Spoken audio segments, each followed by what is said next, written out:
El sonido que más recuerdo de aquella casa no era el del viento en los picos de Europa, ni el de la leña al quebrarse en la chimenea. Era el siseo, un siseo magnético, constante, como el de una serpiente hibernando dentro de un aparato viejo. Salía de un magnetófono de bobina abierta que don Anselmo, el dueño de la casa, guardaba en el desván. Pero esa es la parte del final. O casi. Mi historia con él empezó mucho antes, con una pregunta muy sencilla. Si te ofrecieran un techo, comida caliente y la paz absoluta de la montaña durante un invierno entero, a cambio de una única y extraña condición, ¿qué habrías hecho tú en mi lugar? Yo era joven, estudiaba medicina, pero me había quedado sin ahorros y sin familia a la que recurrir a mitad de curso. Necesitaba un lugar donde resguardarme hasta que las cosas mejoraran. Vi el anuncio en un tablón de la facultad. Era una nota escueta, escrita a mano con una caligrafía temblorosa pero firme. Se busca acompañante para caballero mayor en residencia de montaña. Alojamiento y manutención completos a cambio de compañía y tareas básicas. Abstenerse curiosos. Trato directo. No había teléfono, solo una dirección de un café en la ciudad. Me pareció extraño, pero la desesperación, ya sabéis, es una mala consejera. Acudí. Quien me esperaba no era el anciano, sino un hombre de mediana edad, con aspecto de notario rural, que se presentó como su sobrino. Me explicó la situación. Su tío, don Anselmo, era un hombre de casi 90 años, viudo, sin hijos, que se negaba a abandonar el caserón familiar en las montañas. Su salud era buena para su edad, pero su mente a veces le jugaba malas pasadas. Necesitaba a alguien allí, por si acaso. La tarea era simple: asegurarse de que comía, de que la casa estaba caliente y, sobre todo, cumplir una única regla de oro. La única condición, dijo el sobrino, mirándome por encima de sus gafas, es que mi tío no debe dormir nunca más de 4 horas seguidas. Jamás. Parpadeé, confundido. ¿Perdón? ¿Quiere decir que tengo que despertarle? Exacto, cada 4 horas. Ponga un despertador, haga lo que sea, pero no puede exceder ese tiempo de sueño profundo. Se desorienta, le da angustia, es una manía de médico, una prescripción antigua. Él mismo se lo pedirá. Me pareció una excentricidad, pero la alternativa era la calle. Acepté. Una semana después, un taxi me dejó al final de un camino de tierra que moría frente a un caserón de piedra y pizarra negra, abrazado por la niebla. El aire era tan puro y frío que dolía al respirar. La casa era imponente, sólida, como si hubiera crecido de la propia montaña. Don Anselmo me recibió en la puerta. Era un hombre alto, encorvado, con unos ojos azules increíblemente lúcidos que no encajaban con la fragilidad de su cuerpo.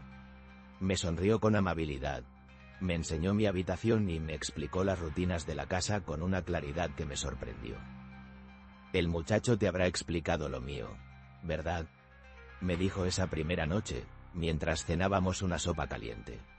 Lo del sueño, es importante, ¿sabes? No me dejes dormir demasiado. A mi edad, los sueños se enredan con la realidad y uno ya no sabe dónde está. Su explicación parecía lógica, un simple capricho para mantener la mente anclada.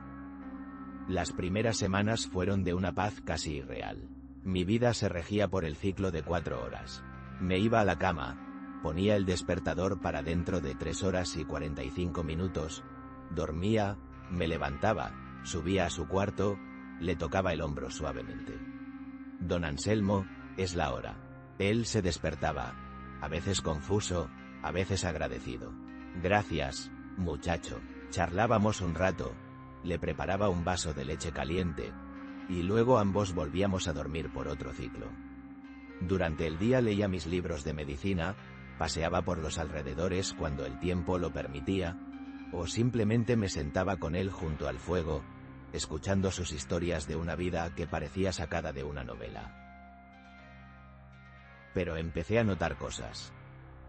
Pequeños detalles. A veces, mientras dormitaba en su sillón, murmuraba en un idioma que no era español. Sonaba gutural, antiguo. Otras veces, al despertarle en mitad de la noche, me miraba con una frialdad que helaba la sangre, una mirada que no era la suya, y tardaba unos segundos en reconocerme. «Ah, eres tú», decía, y el viejo y amable don Anselmo volvía a su rostro. La casa, a pesar de su solidez, también tenía sus ruidos. Crujidos, sí, pero a veces escuchaba un arrastrar de pies en el piso de arriba cuando sabía que don Anselmo estaba sentado a mi lado. Lo achacaba al viento, a la madera vieja, a mi propia sugestión por el aislamiento. La transición real, el punto de no retorno, llegó una tarde de noviembre. Se fue la luz por una tormenta de nieve. Estuvimos casi un día entero incomunicados. Para pasar el rato, don Anselmo me pidió que subiera al desván a por unas velas que guardaba en un viejo baúl. El desván era el único lugar de la casa que me producía una extraña inquietud. Era un espacio enorme, bajo el tejado de pizarra, lleno de muebles cubiertos con sábanas blancas que parecían una multitud de fantasmas esperando. Encontré el baúl, y al lado, apilada en un rincón, vi una caja de madera con una etiqueta casi borrada. Grabaciones. 1978. Dentro había docenas de cintas de bobina abierta y un magnetófono portátil, un armatoste de los años 70. La curiosidad me pudo. Esa noche, después de despertar a don Anselmo en uno de los ciclos, llevé el aparato a mi cuarto. Conecté los auriculares, puse la primera cinta y le di al play. El siseo. Primero, solo ese siseo. Luego, una voz. Era la voz de don Anselmo, pero no como yo la conocía. Era más joven, más fuerte, y no estaba hablando con nadie. Parecía estar documentando algo. Día 43, decía la voz. Sigue aquí, aprovecha el sueño para fortalecerse. Lo noto al despertar. Hay una superposición, un residuo de sus pensamientos en los míos. Ayer me encontré mirando mis propias manos como si no fueran mías. Como si estuviera aprendiendo a huesearlas de nuevo. Sentí un escalofrío. Pasé a otra cinta. Día 112. He intentado mantenerme despierto durante 72 horas. El agotamiento me venció. Cuando desperté, encontré la puerta del estudio cerrada con llave desde dentro. Yo no la cerré. Estuve horas golpeando hasta que, de repente, el pestillo giró solo. Dentro, todo estaba en orden. Salvo por un detalle. El retrato de mi padre, que siempre ha estado colgado en la pared, estaba en el suelo, con el cristal roto. Seguí escuchando, cinta tras cinta, noche tras noche. Era la crónica de una guerra silenciosa. Don Anselmo, en su juventud, hablaba de un pasajero, un inquilino, que se había alojado en él. No era una enfermedad mental en el sentido clínico que yo estudiaba. Era algo más, algo que había llegado, según sus grabaciones, tras un extraño accidente de montaña que tuvo cerca de los 30 años, en el que estuvo al borde de la muerte por hipotermia. Al despertar, no volvió solo. La voz en las cintas describía cómo esta otra presencia intentaba tomar el control. Era sutil, no le hacía hablar en lenguas ni levitar. Simplemente, esperaba a que él durmiera.